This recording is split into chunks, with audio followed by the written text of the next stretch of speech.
and hello, my children!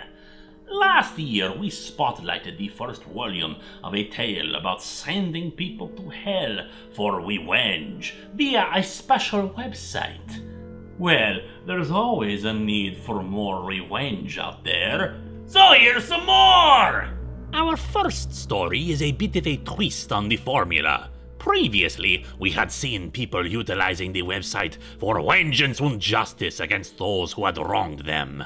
But sometimes, the true victims are the ones whom someone sends Hellgirl after. Take, for example, an ice skater with championship aspirations, but is not quite good enough to take the lead, especially since she misses practice to hang out with her friends. Said friends recommend she sick Hellgirl on her competition, but there are two people in her way.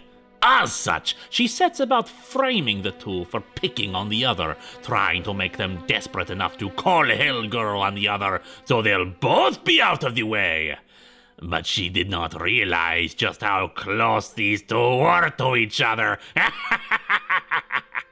Next up is the story of daughters of a fairly well-off man. Their mother died some time ago, promising to be reunited with the girls in heaven. Then a new housekeeper comes along, one whom the man is quite attached to and will likely marry. The younger daughter claims she is abusive, but everything about her behavior is easily explained away. The elder daughter even wonders if calling in Hellgirl is the right thing to do when there's no hard evidence that this woman is evil.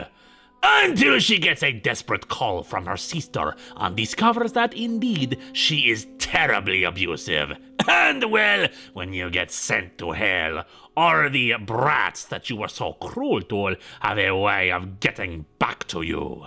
The third story is a bit more straightforward, about a girl who loves a sickly man who will hopefully get out of the hospital soon. However, she has been receiving creepy text messages from someone. Even her home is broken into. She suspects she knows who is behind it and summons the Hellgirl, who gives her a straw doll and warns her to loosen the ribbon around it to unleash her fury about the person.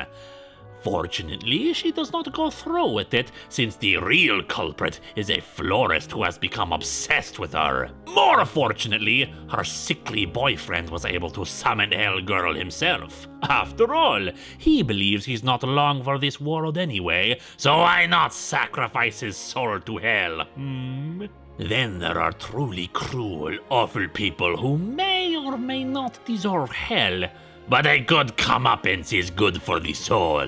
Well, in most cases anyway. In this case, it is an abusive substitute teacher who has no regard for the feelings of her students, shunning compassion for their previous teacher, punishing someone severely who stands up to her, and even drowns a cat for being a distraction to her students. Perhaps she did not deserve hell, but I think the cat would disagree. And finally, there is a story of friendship.